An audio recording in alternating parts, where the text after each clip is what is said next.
MDH biryani મસાલા, પારંપરિક બિરયાનીનો અસલી સ્વાદ.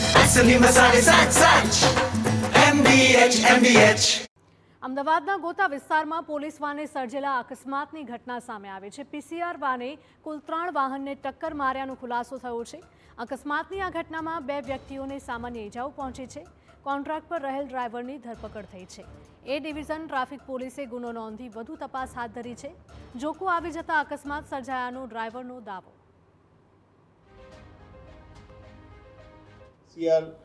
ગાડી GJ 18 BW 2558 નંબરની ગાડીના ચાલક દ્વારા 3 ગાડીઓને વાહન અકસ્માત કરવામાં આવેલ વંદે માતરમ રોડ ઉપર. એમાં 2 માણસને સામાન્ય ઈજા થયેલ છે. એમાં હાર્દિકભાઈ પટેલ નામના ગાડી ચાલક, ગાડીના જે માલિક હતા, એમની ફરિયાદ લઈ અને જે આઉટસોર્સના પોલીસ બોલેરો જીપના જે ડ્રાઈવર છે યશ પરમાર, તેમના વિરુદ્ધ 281, 177, 184, 125 અન્ય કલમો આધારે ગુનો દાખલ કરવામાં આવેલ છે. સમગ્ર ઘટનાક્રમની વાત કરીએ તો ગોતામાં આવેલ વંદે માતરમ રોડ પર ગત મોડી રાત્રે 112 જનરક્ષક ગાડીએ રસ્તાની બાજુમાં ઊભેલી કારને ટક્કર મારી હતી. આ ટક્કર એટલી જોરદાર હતી કે પાર્ક કરેલી કાર 10 ફૂટ સુધી ફંગોળાઈ હતી. કાર પાર્ક થયે હજુ 1 જ મિનિટનો સમય થયો હતો અને પાછળથી આ જોરદાર ટક્કર વાગી હતી. સવાલ એ છે કે જો તે સમયે કારમાં કોઈ સવાર હોત તો તેનું શું થાત? જો કે સાબરમતી પોલીસ સ્ટેશનની આ PCR વાને 3 વાહનને ટક્કર માર્યાનો ખુલાસો થયો છે.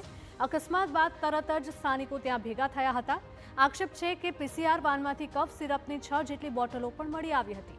વાહન ચાલક નશામાં હોવાનો સ્થાનિકોનો આક્ષેપ છે. જો કે પોલીસનું કહેવું છે કે જુંડાલમાંથી એક ફરિયાદ બાદ હોય PCR વાન ત્યાં ગઈ હતી અને ત્યાંથી પરત ફરતી વખતે આ અકસ્માત સર્જાયો હતો. ડ્રાઈવરનો દાવો છે કે તેને જોખું આવી જતા આ અકસ્માત સર્જાયો છે. જો કે પોલીસે 6 કફ સિરપ જપ્ત કરીને તેની તપાસ માટે મોકલી આપી છે. જ્યારે ડ્રાઈવર યશ પરમારનું મેડિકલ પણ ચેકઅપ કરવામાં આવ્યું છે, જેના રિપોર્ટ બાદ જ વધારે ખુલાસા થઈ શકે. 100 mlની બોટલ મળી આવેલ છે. તેનો સીલ પેક છે. એમનો હાલનો ઉપયોગ શેના માટે, કેમ હતી, તે આગળની તપાસમાં સોલા પોલીસ સ્ટેશન ખાતેથી આપણને જાણવા મળશે. સ્થાનિકોને એવું પણ કહેવું છે કે ડ્રાઈવર છે ડ્રિંક કરેલ હતો. આવું કોઈ તપાસમાં સામે આવ્યું છે?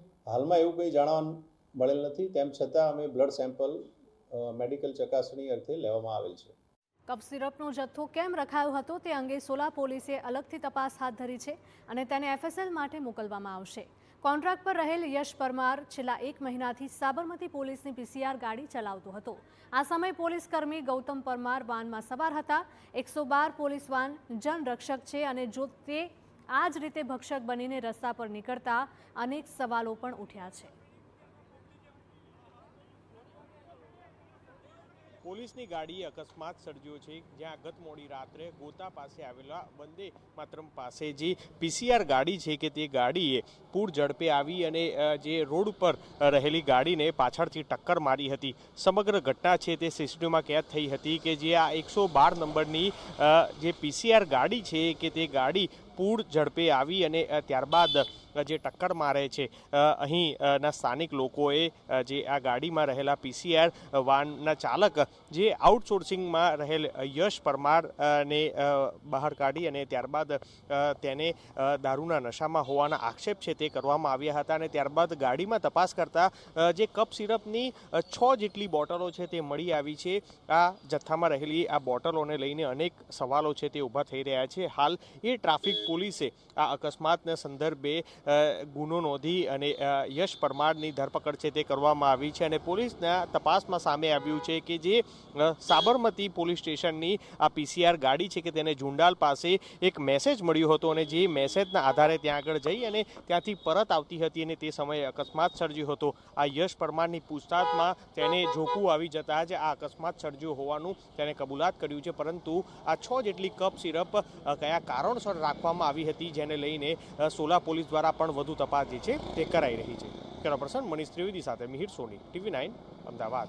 MDH કિચન કિંગ મસાલા રસોડામાં હોય તો આપણે કંઈ પણ બનાવી શકીએ છીએ. રીંગણાનો ઓળો, બટેટા ફુલાવર, ભીંડી મસાલા અને બીજું ઘણું બધું. MDH